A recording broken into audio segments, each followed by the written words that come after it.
میرے عزیز محترم دوستوں، بزرگوں، عزیزوں، اس زمانے میں مسلمان دنیا کی دولت کو اور دنیا کی چیزوں کو نعمت سمجھ کر استعمال بھی کر رہا ہے اور نعمت سمجھ کر اس کے حاصل کرنے کی کوشش بھی کر رہا ہے، لیکن اس کو یہ نہیں معلوم کہ سب سے بڑی دولت اور سب سے بڑی نعمت جو مسلمان کو اس زمانے میں صحابہ کے بعد ملی ہے، جو مسلمان کو صحابہ کے بعد سب سے بڑی دولت ملی ہے، جتنی بڑی دولت کسی مخلوق کو نہیں ملی، بلکہ اگر یہ بھی کہا جائے کہ ایمان صحابہ کرام کے بعد ایمان افضلیت کے اعتبار سے اور ایمان بالغیب ہونے کے اعتبار سے صحابہ کے بعد اگر دیا گیا ہے تو اس امت کو دیا گیا ہے۔ ہم نے ہر چیز کو نعمت سمجھا، ہر چیز کو دولت سمجھا اور اس کو حاصل کرنے کی ہر ممکن کوشش کی، لیکن اس زمانے میں مسلمان ایمان کو سب سے بڑی نعمت اور ایمان کو سب سے بڑی دولت نہیں سمجھتا، بلکہ خیال یہ پیدا ہو گیا ہے کہ ہم تو ایمان والے ہیں، ایمان کی ہمیں کیا ضرورت ہے۔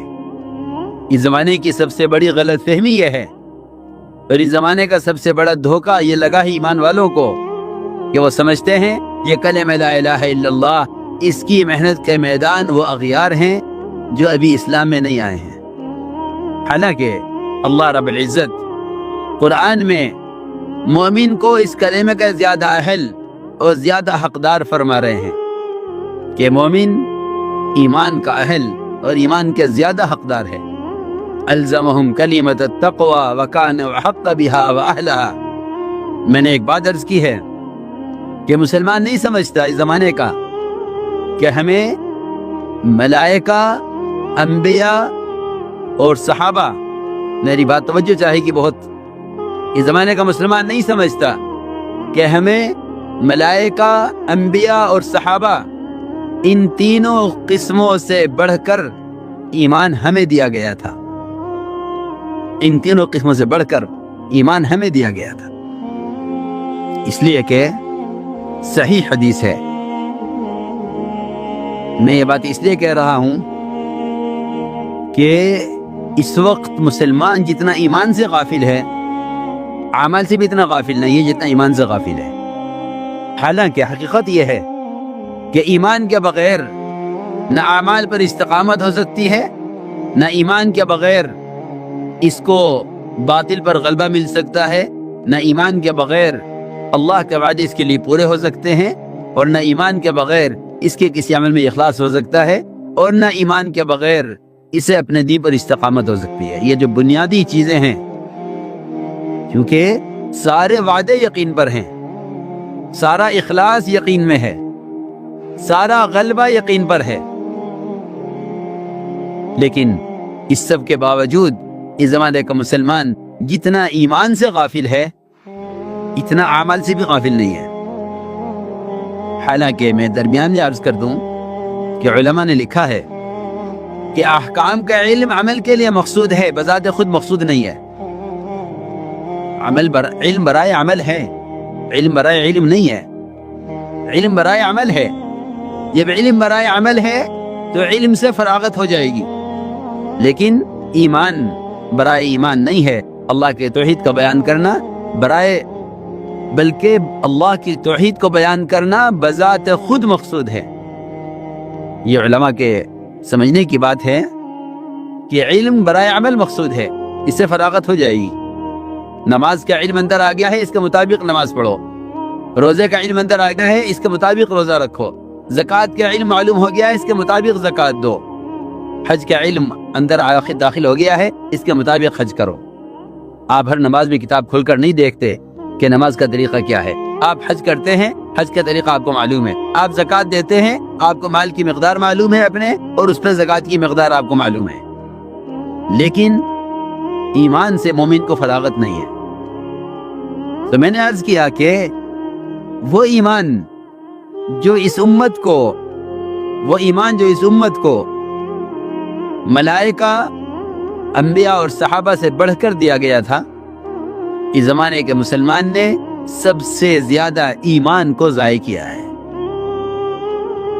صحیح حدیث ہے، یہ فرمایا حضور اکرم صلی اللہ علیہ وسلم نے اپنے صحابہ سے فرمایا کہ بتاؤ سب سے افضل ایمان کس کا ہے؟ پوچھا صحابہ سے افضل ایمان کس کا ہے؟ صحابہ نے عرض کیا کہ سب سے افضل ایمان تو ملائکہ کا ہو سکتا ہے۔ فرمایا کہ ملائکہ کا ایمان افضل ہونا کیا کمال ہے، ہونا ہی چاہیے، عرش کو وہ تھامے ہوئے ہیں، میں تو عرش کے وجود پر ایمان لانا ہے کہ ہاں ہے، جنت دوزخ کے وجود پر ایمان لانا ہے کہ ہاں ہے، ہم بغیر دیکھے اس کو کیا ہے، لیکن ملائکہ جو جہنم کی باغیں تھامے ہوئے ہیں، وہ ملائکہ جو جہنم کے عذاب کو بڑھانے اور جہنم کے عذاب کے سارے نظام پر مسلط ہیں، وہ ملائکہ جو ہر وقت رکوع میں یا سجدے میں یا قومے میں یا قاعدے میں یا جلسے میں ہیں، جو سارے غیبی نظام میں فرشتے پھیلے ہوئے ہیں، ان سے بڑھ کر ایمان کس کا ہوگا؟ صحابہ نے عرض کیا کہ یا رسول اللہ، افضل ایمان تو انہی کا ہو سکتا ہے جو ایک اللہ کے مقرب مخلوق ملائکہ ہیں۔ فرمایا ان کا ایمان ایسے کیوں نہ ہو، اور ان کا ایسا ایمان ہونا کیا کمال ہے؟ ان کا ایمان ایسا ہونا ہی چاہیے کیونکہ وہ سارا غیبی نظام دیکھ رہے ہیں۔ صحابہ نے سوچ کر عرض کیا کہ پھر تو ایسا ایمان انبیاء علیہ السلام کا ہو سکتا ہے۔ آپ نے فرمایا انبیاء علیہ السلام کا ایمان ایسے کیوں نہ ہو، انبیاء کا ایمان ایسے کیوں نہ ہو کہ ان پر وحی آتی ہے، ان کے پاس ملائکہ آتے ہیں، جبرائیل وحی لے کر آتے ہیں، پھر بعد انبیاء علیہ السلام کو آسمان پر اٹھایا گیا، سارا نظام انہوں نے دیکھا، ادریس علیہ السلام نے آسمانوں کی سیر کی ہے، حضور اکرم صلی اللہ علیہ وسلم نے آسمانوں کی سیر کی ہے۔ آپ نے فرمایا کہ انبیاء کا ایمان ایسے کیوں نہ ہو، کیا کمال ہے اس میں، انہوں نے سارا غیبی نظام دیکھا ہے۔ صحابہ نے عرض کیا کہ پھر تو آپ کے بعد ہم رہ گئے، صحابہ کا ایمان ایسا ہونا چاہیے۔ کیوں صحابہ کا ایمان ایسا کیوں نہ ہو؟ وحی کو نازل ہوتے ہوئے دیکھ رہے ہیں، فرشتوں کا نزول دیکھ رہے ہیں غزوات میں، اور پھر میں تمہارے درمیان میں ہوں، آپ نے فرمایا میں تمہارے درمیان میں ہوں، تم مسلسل دیکھ رہے ہو آسمان سے وحی بھی آتے ہوئے، مسلسل دیکھ رہے ہو آسمان سے غیبی مددوں کے آتے ہوئے، تمہارا ایمان ایسے کیوں نہ ہو؟ جی ہاں، دیکھو سوچنے کی بات ہے، ملائکہ کا ایمان، انبیاء کا ایمان، صحابہ کا ایمان، ان سب کے ایمان کے بعد آپ نے فرمایا کہ سب سے افضل ایمان ان لوگوں کا ہے جو میرے بعد آئیں گے دنیا میں اور مجھے بغیر دیکھے صرف قرآن حدیث کو دیکھ کر میرے دین میں داخل ہوں گے، مجھ پر ایمان لائیں گے، جنہوں نے نہ مجھے دیکھا ہے نہ انہوں نے غیبی مددیں اور معجزات دیکھے ہیں، افضل ترین ایمان ان کا ہوگا۔ اللہ اکبر۔ پھر بھی مسلمان ایمان سے غافل ہے۔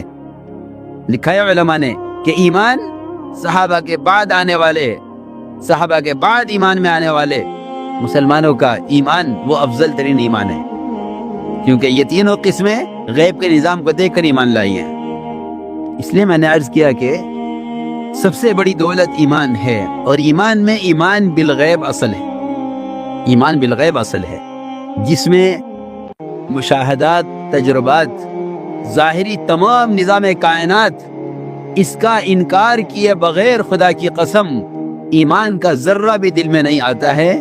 یہ ایک مسلم بات ہے کہ نظام کائنات کا، ظاہری پورے نظام کا، مشاہدات کا انکار کیا کرنا پڑے گا، تب ایمان دل میں داخل ہوگا۔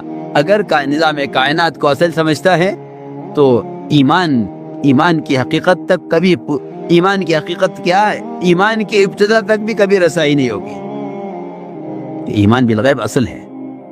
اس لیے انبیاء علیہ السلام کا سب سے پہلا کام یہ ہوا کہ انہوں نے آ کر جتنی بھی شکلیں تھیں کائنات کی، اور جتنی بھی شکلیں انہوں نے خود بنائی تھی، ان شکلوں پر اپنے نظام اور اپنے مسائل کو تقسیم کر کے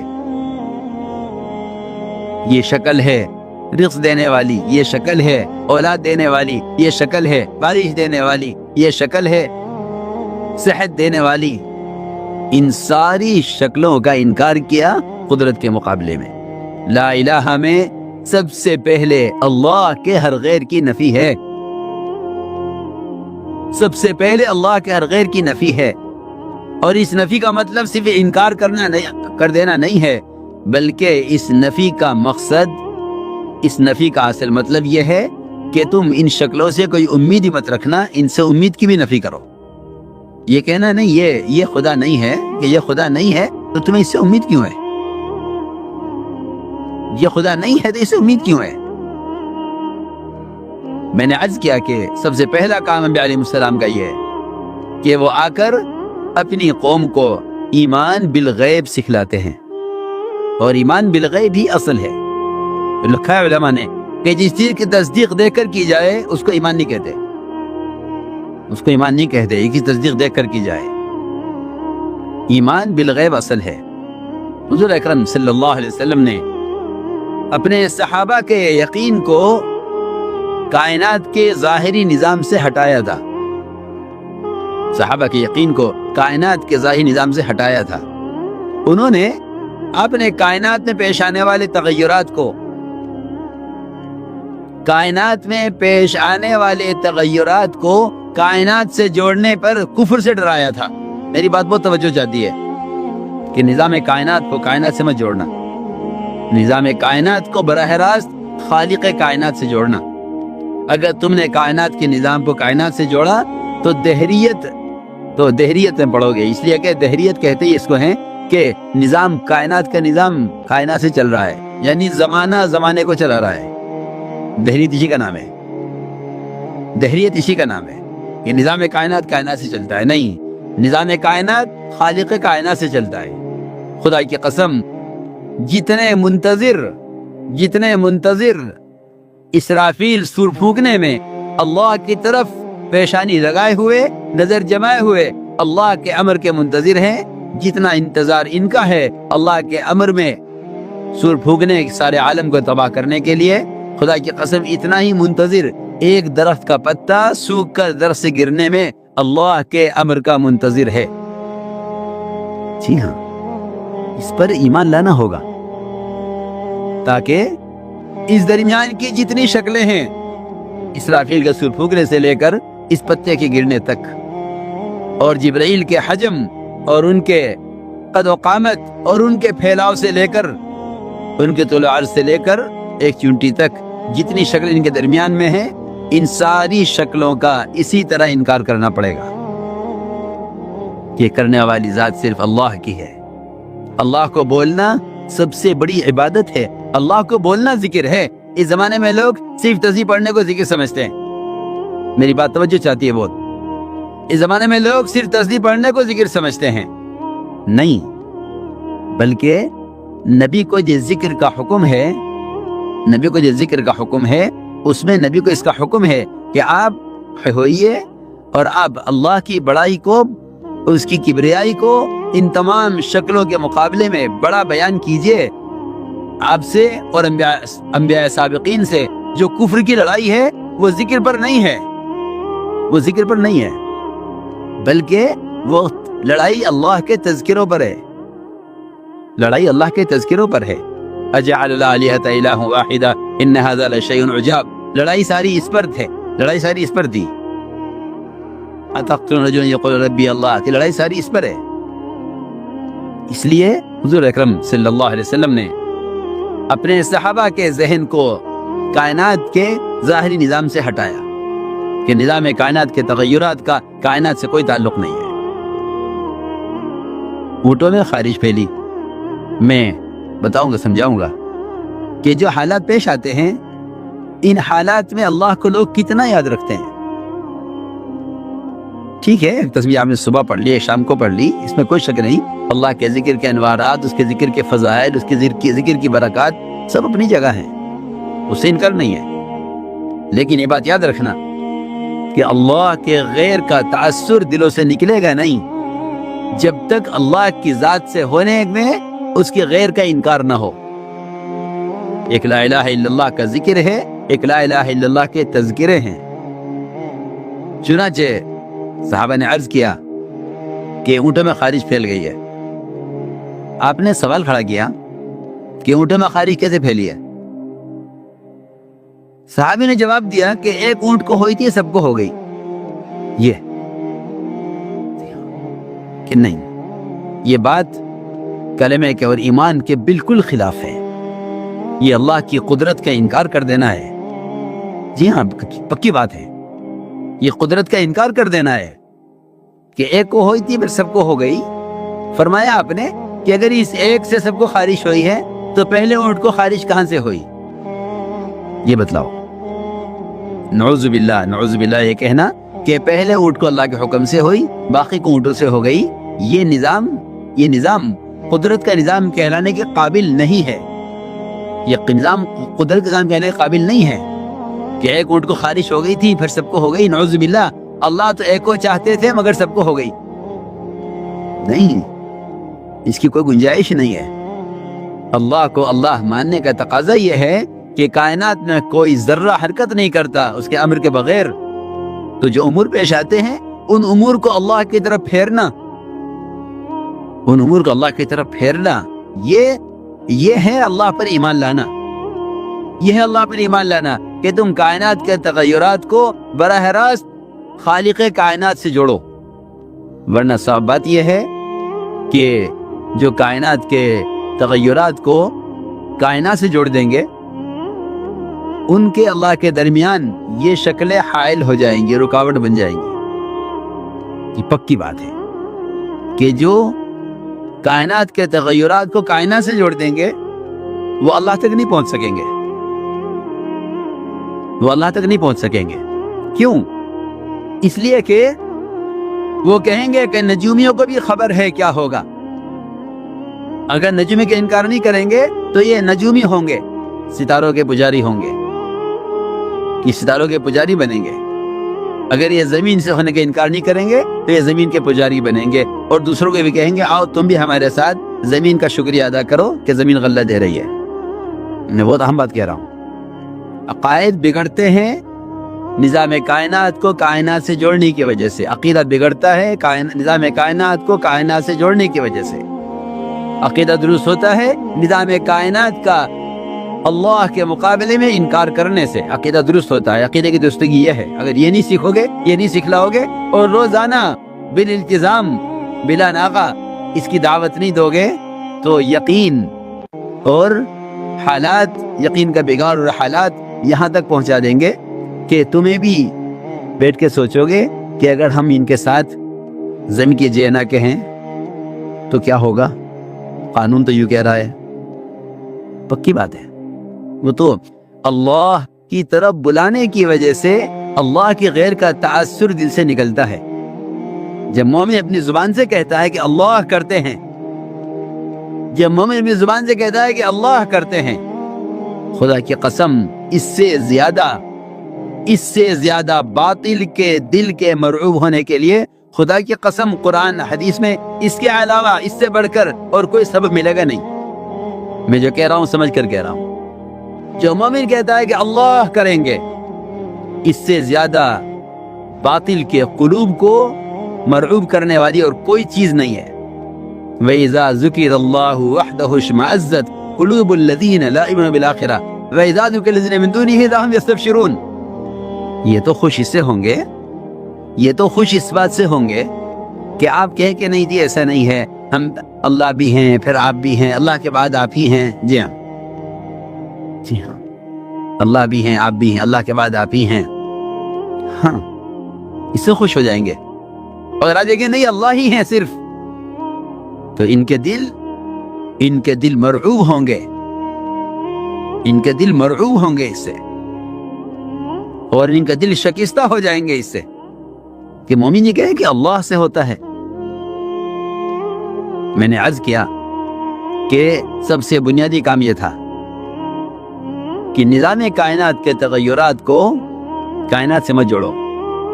اللہ تعالیٰ نظام کائنات کو بدلتے ہی اس لیے ہیں تاکہ دیکھیں کہ مسلمان اس بارے میں کیا کہتا ہے۔ حدیبیہ کے رات میں بارش ہوئی، حدیبیہ کی رات میں بارش ہوئی. اس بارش پر آپ نے فرمایا صحابہ سے کہ صبح کو تم میں سے بعض کافر ہوں گے بعض مومن. صحابہ گھبرا گئے, کیوں ہم کافر ہو جائیں گے اور کیوں ایمان کھو بیٹھیں گے؟ ایمان کی دولت کے حاصل ہونے کے بعد ہم ایمان سے پلٹ جائیں گے؟ اسے کیسے ہو جائے گا؟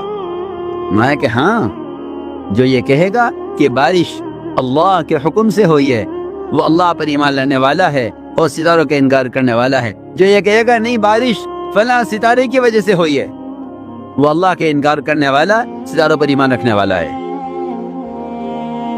تو میں نے عرض کیا کہ ادھر نجومی ستاروں کے پجاری, ادھر زمینوں کے پجاری, یہ کہیں گے مسلمانوں سے کہ آؤ دیکھو یہ نظام